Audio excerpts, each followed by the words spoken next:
Final Fantasy XIV has its fair share of mistakes and problems, but this one was received with some backlash because it's being addressed immediately. So what did you think when you looked at the benchmark? Were you impressed, upset, or in the middle maybe? Today, an official post was made by Yoshi P, may the light of the 12 protect him at all times, amen, in response to player feedback regarding the Dawntrail benchmark that was recently released. According to Yoshi P, there was positive feedback as well as some concerns.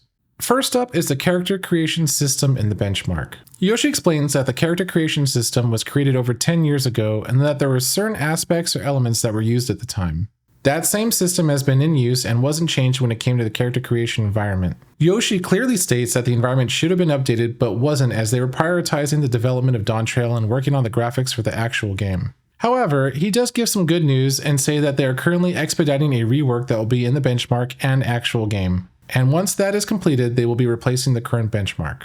Listed here are a few of the issues that will be fixed by updating the systems. Number 1, lifeless eyes due to lack of highlights in the pupils.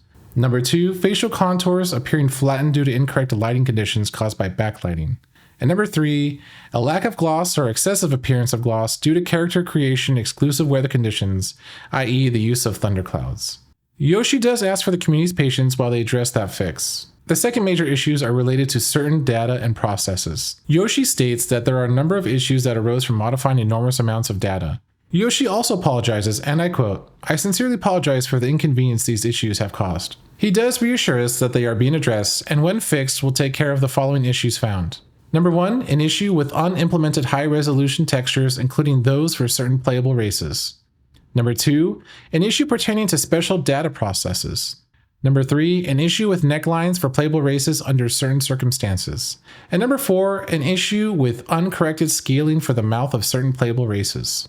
The third major point of this post is regarding the correction and replacement of the Dawntrail benchmark. More or less, Yoshi is just stating that they are planning to replace the benchmark and it will take a little bit of time to get everything hashed out. He also says that they will continue to make adjustments based on the players' feedback. Finally, he once again apologizes and asks for the community's patience as they work to resolve this. You know, I did feel the actual benchmark looked better than the character creation screen, but it wasn't enough to really put me off. In all honesty, I would say in-game, I rarely stare that close at anyone's faces, but I do know how important details are, especially when doing screenshots or G-pose and such. I would also say there's a lesson to be had here as well. I know humans in general struggle with this, but the Final Fantasy XIV community especially has to be critical of its own game. Without the feedback provided, these changes may never have taken place. The game could remain as is with its lifeless eyes and lack of gloss. I'm just glad Yoshi and the team care enough to take action, and I'm glad that they took action quickly. That just about wraps up this one. I hope this informational update was of value to you guys, and if you haven't already, check out the benchmark for yourself. I want to thank you all for watching, and I will see you guys next time.